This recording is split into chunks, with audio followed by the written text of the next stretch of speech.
Hi, boys and girls. Today, Oakley would like to say hello, wouldn't you, Oakley?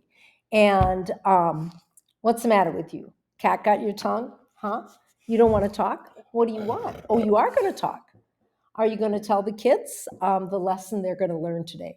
Because we haven't been at school and we definitely miss them, and we don't want them to think that we don't care, right?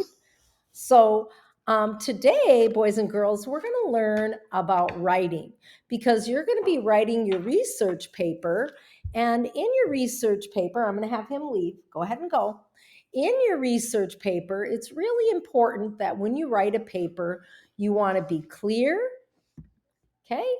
You want to be concise. That means get to the point.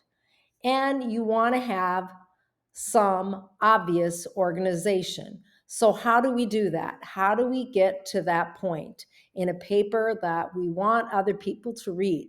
Now, this paper is not like your creative writing. It's more of an analytical writing. And we've done analytical activities in the classroom where you analyze words and you decided, okay, is this an opposite meaning? Is this a person to person relationship meaning? What is this when you thought analytically? Well, your paper is like that. You're going to be writing in a way that is not rambling on, it's not creative writing, it is more of an analytical writing. So, the way to be clear and concise, getting to the point and having obvious organization, is going to be having some sort of outline. Now, an outline, why do you have to have an outline? Well, if you have an outline, you're going to stick to the point and you're not going to ramble on and on because it's easy to do that. You're going to stay with your talking points. What are you going to talk about? So, you're going to get this outline that I have right in front of me, but I know it probably looks a little bit overwhelming if you've not done your own outline before. So I'm actually going to do it with you and I'm going to show you how it works and why we're doing it for our state paper. So today you're going to get to choose your state. So I'm sorry I'm not there. Miss Jen's going to draw the lucky ducks. And then if she draws, say, lucky duck 7, that person from the AM and the PM class, those two, will get to pick the state first. So whenever your lucky duck comes up, it's your lucky day, and then you get to pick your state if it's not already chosen. But the good news is we have 50 states, so there are plenty for you to choose from. The bad news is you don't get to choose California because that's the one I'm going to use as an example. And you already know plenty about California because you live here. So we want to learn about new states and new places you might end up living one day. You never know. So here's our basic outline. And what I'm going to do is I'm going to fill it in for you even. So you're going to get your outline and then you're going to get this part of the outline where I already did the work for you. And then I'm going to show you how it works. So your first Roman numeral is your introduction and your hook.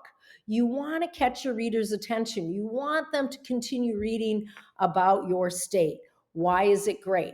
So, what you want to do in your introduction is you want to talk about what you're going to talk about. So, you're going to give them your hook and then you're going to tell them what you're going to tell them. Remember, it's not like creative writing, it's very much, hey, here's what I'm going to talk about. Then you're going to talk about it and then you're going to tell them what you talked about. And that's why I like informational writing even more because it's very straightforward. It's more analytical. I must be more of an analytical person. I don't know. But so you are going to introduce it. And in your introduction, after your hook and in your introduction, you're going to talk about your state's history, the geography, and the economy. Then you're going to go into your next paragraph. So that's paragraph 1, and you'll have 4 sentences because you're going to have your hook. You're going to mention something about the history and the geography and the economy, just touch on it. Then in your second paragraph, you're going to really talk about the history. So you're going to open up with the paragraph. Maybe you'll open up saying it has a rich history or a challenging history or a diverse history. And then your subpoints, A, B, and C, are really your details. So you already have your topic sentence, which is your numeral 2.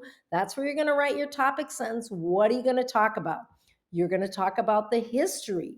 So then you already have your details that are going to connect with that. So what are the Native Americans? And I'm sorry, that should be capitalized. Who are the explorers of your state? Who are the settlers? All of those are going to go into that paragraph.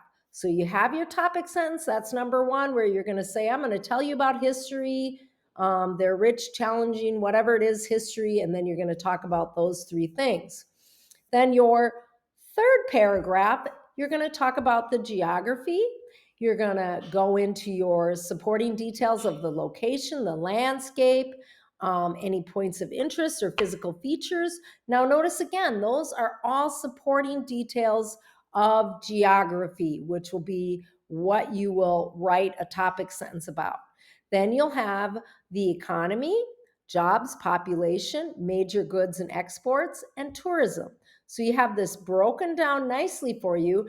And then your last paragraph is going to have your concluding sentence. So that'll be your conclusion. And then within your conclusion, you're going to say why this state is important, what's the historical significance, and what is their national contribution.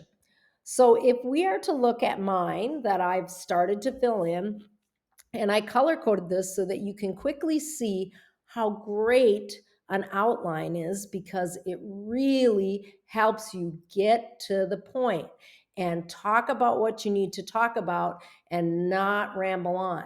So my introduction, this is just kind of a quick hook. Can you imagine a country without the beautiful coastlines of California?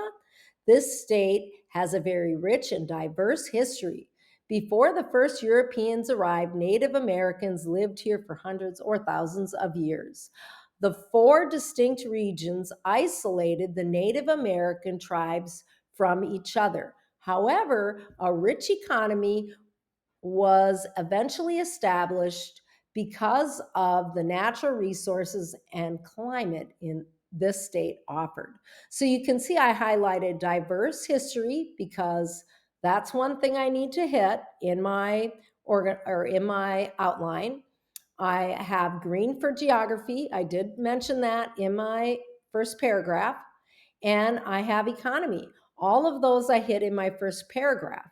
And now notice that's what I'm going to tell you about. I'm going to tell you about those three things. And then now you can see my second paragraph where I'm pulling in the topic of history.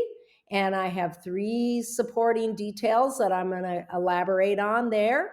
Then I have geography that also matches my introduction. I mentioned it in my introduction. I'm telling you I'm going to tell you about that. Then I go into my economy, and I told you that I was going to tell you about that in my introduction as well. And the last one, the oddball that wraps your paper up and puts a big bow on top, is your conclusion, where you really hit that home run and you say, this is why this state is important, and why it's historically significant, and what's the national contribution. And you want to throw in some facts, but you don't want to get off track. This is a research paper, not a creative writing. So that's your quick lesson. You will be getting your outline paper, and you will just fill in the outline that I showed you here. And then when you have your state, then you're going to start to fill in that information with sentences like I did up here for the first paragraph. Notice I didn't do it down here. I didn't go into the paragraph here where I talk about Native Americans, explorers, and settlers, or here. You're going to do it the same way that I did paragraph 1 as you study about your state. And I'm excited because I think we're going to learn a lot. You already know a lot of your capitals. We're going to learn more about the states, and we're going to throw in a little bit of creative arts because you will get to draw out your state and add the flowers and the birds and all the wonderful things that your state has to offer. So I hope you're doing well. I definitely miss you, and I'm looking forward to when we can be back together and I can see all the hard work you've done. Because remember, your character is how you act when you think nobody's looking. So I'm excited to see the hard work you've done.